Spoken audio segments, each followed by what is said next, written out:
Saya Sofyan Sauri akan menyampaikan teori belajar konstruktivisme. Teori belajar konstruktivisme merupakan satu pendekatan dalam pembelajaran yang menekankan pada peran aktif siswa dalam membangun pengetahuan dan pemahaman mereka sendiri. Konsep teori belajar konstruktivisme. Yang pertama ada konstruksi pengetahuan. Siswa membangun pengetahuan baru berdasarkan pengetahuan sebelumnya melalui proses kognitif yang aktif. Contohnya, misalkan saya mau belajar membuat kue. Nah, saya membaca buku resep terlebih dahulu sama lihat video tutorial. Setelah itu, saya mencoba membuat kue itu sendiri. Nah, melalui proses ini, saya membangun pengetahuan tentang cara membuat kue.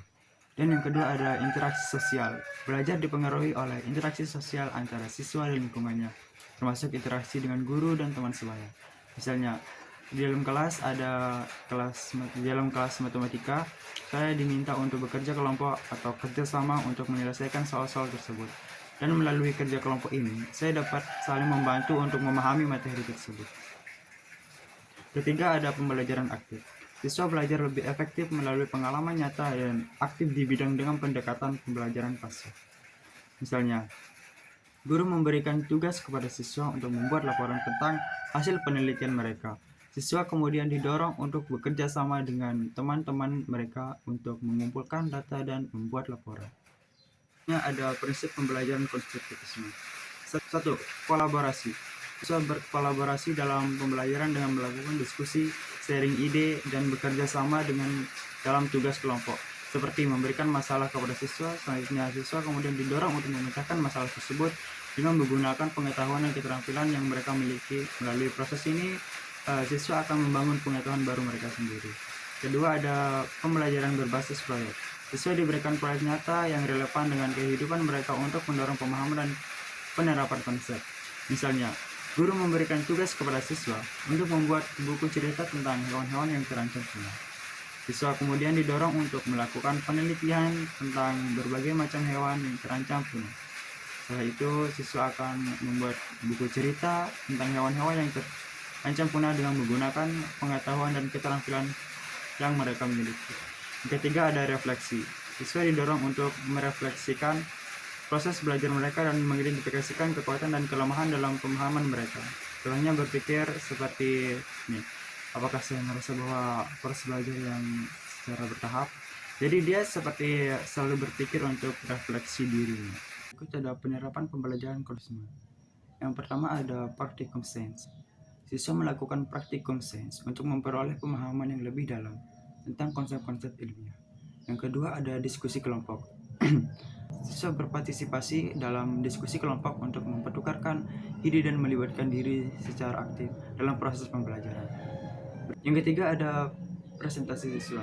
Siswa membuat presentasi tentang topik pembelajaran untuk berbagi pengetahuan dan melatih keterampilan berbicara di depan umum. Pengaruh teori belajar konstruktivisme. 1. Pemahaman yang lebih dalam. Dengan membangun pengetahuan sendiri, siswa mengembangkan pemahaman yang lebih mendalam terhadap konsep-konsep pembelajaran. Seperti practicum sense, diskusi kelompok, dan presentasi siswa. Yang kedua, ada keterampilan berpikir kritis. Belajar konstruktivisme melibatkan pemecahan masalah dan analisis kritis, membantu siswa mengembangkan keterampilan berpikir yang lebih tinggi, seperti menilai informasi, menganalisis argumen, membuat keputusan, berlatih, bertanya. Yang ketiga, motivasi yang lebih tinggi, memperoleh pengetahuan yang aktif dan pengalaman praktis meningkatkan motivasi siswa dalam belajar, seperti motivasi untuk mencapai tujuan yang bermakna, motivasi untuk membuat perbedaan, dan motivasi intrinsik. Selanjutnya, tantangan dan solusi. Tantangan. Tidak semua siswa memiliki kemampuan mandiri yang cukup untuk belajar secara konstruktif. Dan solusinya, guru dapat memberikan bimbingan dan dukungan yang tepat untuk membantu siswa membangun pemahaman dan kemandirian mereka. Yang kedua, pembelajaran konstruktivisme membutuhkan waktu yang lebih lama dibandingkan pendekatan tradisional. Dan solusinya, guru bisa mengintegrasikan pembelajaran konstruktivisme dengan metode pembelajaran lain untuk meningkatkan efisiensi waktu. Belajar menurut para ahli. Yang pertama, teori belajar menurut von Gelsenkirchen. Tingkat ketertarikan mengenali sejauh mana siswa tertarik dalam belajar sebagai faktor penentu keberhasilan pembelajaran. Yang kedua, emosi siswa. melihat peran emosi siswa dalam mengaitkan informasi baru dengan pengalaman sebelumnya.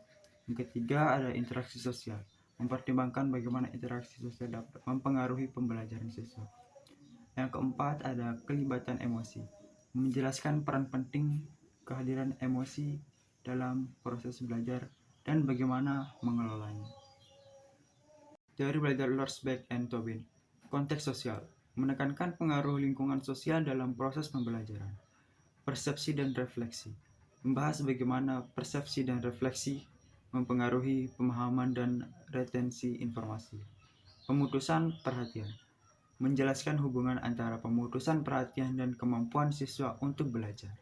Teori belajar Driver and Oldham, penghargaan dan tujuan, menjelaskan pentingnya penghargaan dan tujuan dalam memotivasi siswa untuk belajar. 2. Kebutuhan dasar, membahas bagaimana pemenuhan kebutuhan dasar siswa dapat mempengaruhi motivasi belajar mereka. Yang ketiga, pengalaman kognitif, menjelaskan peran pengalaman kognitif siswa dalam meningkatkan pemahaman dan retensi informasi. Pembelajaran konstruktif, model pembelajaran konstruktivisme. 1. Pembelajaran aktif mendorong keterlibatan aktif siswa melalui proyek, diskusi, dan tugas kolaboratif. Yang kedua, konstruksi pengetahuan mendorong siswa untuk membangun pengetahuan dan pemahaman mereka sendiri melalui eksplorasi dan refleksi. 3. Penilaian proses, menggunakan penilaian formatif untuk melacak kemajuan siswa dan memberikan umpan balik yang relevan. Aliran modal pembelajaran konstruktivisme. 1. Scaffolding, memberikan bimbingan dan dukungan yang bertahap kepada siswa untuk membantu mereka membangun pemahaman yang lebih mendalam. Yang kedua, pemecahan masalah, mendorong siswa untuk mengembangkan kemampuan analitis dan kreatif mereka dalam memecahkan masalah di dunia nyata. 3. Pembelajaran kolaboratif, mendorong siswa untuk bekerja sama dengan kelompok untuk menciptakan pengetahuan bersama. Strategi pembelajaran konstruktivisme. 1. Proyek pembelajaran, siswa bekerja pada proyek yang memungkinkan mereka untuk menerapkan pengetahuan dan keterampilan mereka. Kedua, tugas kolaboratif, siswa bekerja sama dalam kelompok untuk menyelesaikan tugas-tugas yang memperhatikan perspektif berbeda. 3. Penelitian mandiri, siswa melakukan penelitian mandiri untuk membangun pemahaman yang lebih dalam tentang topik tertentu. Yang keempat, refleksi diri, siswa merefleksikan pembelajaran mereka sendiri, mengidentifikasi kekuatan, dan area yang perlu diperbaiki. Kesimpulannya adalah, teori belajar konstruktivisme merupakan pendekatan pembelajaran yang mendorong aktivitas konstruktif siswa dalam membangun pengetahuan mereka dan mengembangkan pemahaman yang mendalam. Dengan penerapan prinsip-prinsip pembelajaran konstruktivisme, guru dapat menciptakan pengalaman belajar yang lebih bermakna dan menyenangkan.